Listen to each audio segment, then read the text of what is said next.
Hello hello what's wise welcome to day 57 और progress update series जहाँ मैं रोज क्या पढ़ता हूँ मैं आप लोग को बताता हूँ। तो फर्स्ट ऑफ ऑल मैं कल रात को अपडेट दे देता हूँ कि मैंने कल रात क्या पढ़ा था। तो कल रात मैंने ये अल्टरनेटिंग करंट का जो लेक्चर है कल ही जो सर ने किया था वो मैंने कंप्लीट किया था।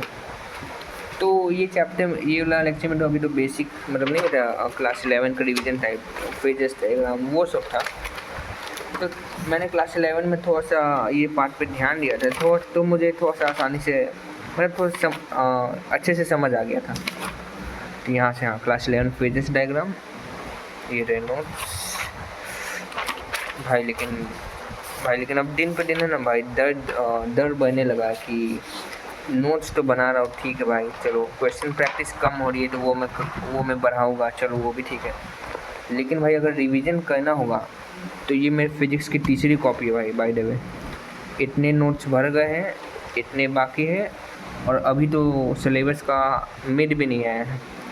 ऐसे करते करते लग रहा है कि 5-6 कॉपी तो आराम से हो जाएगी और फिर बाद में उसी का रिवीजन करना है 11 के साथ। मतलब समझो कि बैंड बज जाएगी भाई। ठीक है चलो ये सब तो होता रहेगा। अब मैं आज का अपडेट दे देता हूँ। तो आज सुबह हुआ ऐसा कि मैं उठा 7 बजे और ठीक है भाई अलार्म बंद किया। अब मैं सोचा कि हमेशा कहते चलो थोड़ा देर और 10 मिनट सो लेता हूँ। वो 10 मिनट 2 घंटे में कब बदल गए भाई पता नहीं चला भाई। 9 बजे उठा हूँ तो वो भी चलो मैनेजेबल है कि चलो ठीक है 9 बजे उठा। तो उसके हिसाब से मैंने उठ के सबसे पहले टू लिस्ट बनाई। आज है डे 57 तो सबसे पहले उठ के मैंने EMI का रिवीजन किया। हाँ जैसे कि मैंने बताया था कि EMI तो मैंने पढ़ लिया है, कंप्लीट हो गया है, लेकिन मैं अपने तरफ से क्वेश्चन प्रैक्टिस कुछ नहीं किया हूँ। तो सबसे पहले मैं सोचा हूँ कि मैं DPP बनाऊँगा। तो ये DPP 1 DPP 2 DPP 3 DPP मैंने अटैम्प्ट की नोट्स के रिवीजन के साथ। तो लेक्चर 5 तक रिवीजन हो गया है। तो आज के हिसाब से वो बहुत अच्छा टाइप मतलब एक तरह से अच्छे तरह से रिवीजन हुआ है EMI का। तो 2-3 दिन और होगा तो चैप्टर पूरा कंप्लीट हो जाएगा EMI का, ठीक है। फिर मैंने सोचा था कि लिमिट्स रिवाइज करूँगा। हाँ मैं लिमिट्स रिवाइज करना स्टार्ट कर दिया हूँ। 2 लेक्चर 2.5 लेक्चर का मैंने रिवीजन कर लिया है, नोट से रिवीजन कर रहा हूँ। अब लेक्चर 3 के सारे क्लास रजिस्ट्रेशन ट्राई करूँगा और फिर DPP अटैम्प्ट करना चालू करूँगा। तो इसको मैं अभी टिक नहीं मार रहा हूँ क्योंकि अभी मैं यही करूँगा, थोड़ा सा बचा हुआ था। फिर केमिस्ट्री के नोट्स, हाँ भाई सबसे बोरिंग काम भाई, बोरिंग नहीं भाई लेकिन सबसे मेहनत वाला काम यही लगता है भाई। ये रहे केमिस्ट्री के नोट्स लेक्चर नंबर 3 के। सही में भाई नोट से ज़्यादा क्वेश्चन लिखने में टाइम जा रहा है, उसके बाद फिर बनाने का मन ही नहीं करता है। ये रहे नोट्स, ये कंप्लीट हो गए हैं। यहाँ तक तो हो गए पूरे लेक्चर 2 के, थोड़े से ज़्यादा थे। हाँ तो ये तो हो गए एल्डिहाइड। और आज नया ऑर्गेनिक में चैप्टर भी चालू हो गया अमीन्स, लेकिन अनफॉर्चुनेटली मैं एल्डिहाइड ही में हूँ, थोड़ा सा पीछे हूँ लेकिन हारा नहीं हूँ, वही वाली बात है। एल्डिहाइड में अपने पेस के हिसाब से करूँगा और फिर शायद सितंबर 3 से इनऑर्गेनिक चालू हो जाएगा। तो उसके साथ तो मैं लाइव लेक्चर एकदम नेक टू नेक एकदम रहूँगा, उसका एकदम बैकलॉग नहीं होने दूँगा। हाँ ऑर्गेनिक साथ साथ चलती रहेगी लेकिन नहीं होता कि अब नया चैप्टर चालू हो गया तो पीछे एकदम नहीं छोड़े।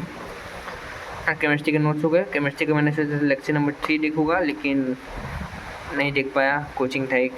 तो आज अब लेक्चर 3 देखूँगा मैंने रात में। ऑर्गेनिक का लेक्चर अगर रात में देख लिया तो फिर नींद तो आने से रहे भाई, ऊपर से आगे का काम भी नहीं कर पाऊँगा। इससे अच्छा मैं सोचा कि अभी कुछ रिवीजन वाला पार्ट कर लेता हूँ। हाँ और मैंने पता नहीं आज सोचा क्या तो लाइव लेक्चर डाल दिए थे फिजिक्स का कि फिजिक्स का लाइव लेक्चर देखूँगा। फिर मुझे याद है तो आज तो लाइव लेक्चर था ही नहीं शायद, तो वो टास्क मैंने काट दिया था। और फिर ये रहा AOD। हाँ ये फिर मैंने लाइव लेक्चर दिखाया मैथ का, ये वाला लेक्चर नंबर 12।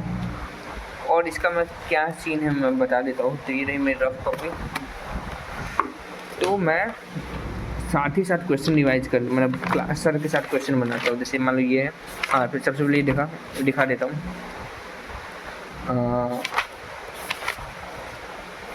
ये तो चैप्टर 1, हाँ ये देखो ये लिमिट्स रिवाइज कर रहा हूँ मैं। पहले क्लास रजिस्ट्रेशन किया, हाँ 1 मिनट, हाँ सबसे पहले मैंने लेक्चर नंबर 11 और 10 11 की क्लास रजिस्ट्रेशन ट्राई किए थे, क्योंकि बिना क्लास रजिस्ट्रेशन ट्राई किए अगले क्लास में बैठना एक तरह से कुछ नहीं समझ आएगा। तो वही मैंने किया था लेक्चर नंबर 10 11 की, तो वही प्रैक्टिस प्रॉब्लम है थोड़ा सा ये थे। और यहाँ से मैंने फिजिक्स की DPP अटेम्प्ट करना चालू की थी, तो ये उसके डॉक पेजेस। थोड़े से सवाल गलत हुए और थोड़े से सही हुए, लेकिन ठीक है, कोई बात नहीं। फिर मैंने लिमिट्स रिवाइज कर रहा था, मैंने लिख लिया कि क्या क्या चैप्टर का ओवरव्यू है। यही 6 फंडामेंटल से बनेगा सवाल। लिमिट्स रिवाइज किया और फिर यहाँ से मैंने सर के साथ वो क्या बोलते हैं लाइव क्लास के साथ मैंने सर के साथ क्वेश्चन प्रैक्टिस चालू कर दिया। मतलब सर आगे के स्टेप बता रहे थे, मैं वो करते जा रहा था। नहीं तो कभी कभी सर के साथ साथ बनाया था, क्योंकि मूवी की तरह बैठ के देखना तो भूल जाओ भाई, कुछ नहीं समझ आने वाला है। और वैसे भी भाई मूवी से कम थोड़ी लेक्चर का ड्यूरेशन 3 घंटा का है, लेकिन मज़ा आता है भाई मैथ की क्लास में। सही बताऊँ तो बोरिंग तो नहीं लगता, कि ये नहीं कि 3 घंटे है तो बैठे जाए जॉम्बी की तरह देखते हो। मज़ा आता है वजह से सब क्लास में। हाँ कभी कभी समझ नहीं आती, लेकिन वो तो पार्ट ऑफ लाइफ है भाई, सब चीज़ नहीं समझ आती तो वापस उस पर रिविज़न करना, उससे से प्रैक्टिस और करोगे तो अच्छा हो जाएगा। हाँ पता नहीं क्यों ज्ञान दे रहा हूँ मैं, कौन ही सुनेगा। ठीक है, ये रहा सर के साथ बना रहा था मैं। यहाँ तक सर ने क्वेश्चन कराए, फिर मैक्सिमम मिनिमम वाला टॉपिक हो गया, तो आज थ्योरी पूरा हो गया। शायद कल से क्वेश्चन चालू हो जाएगा। सर ने बोला कि ये एओडी वाला चैप्टर थोड़ा सा अच्छा चैप्टर है, तो इसमें शायद 16 लेक्चर तक जा सकता है, पर ठीक है चलो कोई बात नहीं। इसके नोट्स होमवर्क का मेरा बैकलॉग बना हुआ है भाई, मैथ में यही प्रॉब्लम है, तो उसका भी देखता हूँ कुछ करूँगा। चलो मैथ के लाइव लेक्चर हो गए, अब बचा है थोड़ा सा डिवीजन वाला टास्क। पहले लिमिट्स रिवाइज करूँगा, फिर हेलो एल्केन करूँगा और केमिस्ट्री का NCERT। हाँ सोच तो रहा हूँ कि जो सर ने अपलोड कराया हुआ है ऑर्गेनिक, तो हाँ अभी NCERT करूँगा, फिर पहले बैठ जाऊँगा। तो बस आज के लिए इतना ही था, बाय बाय।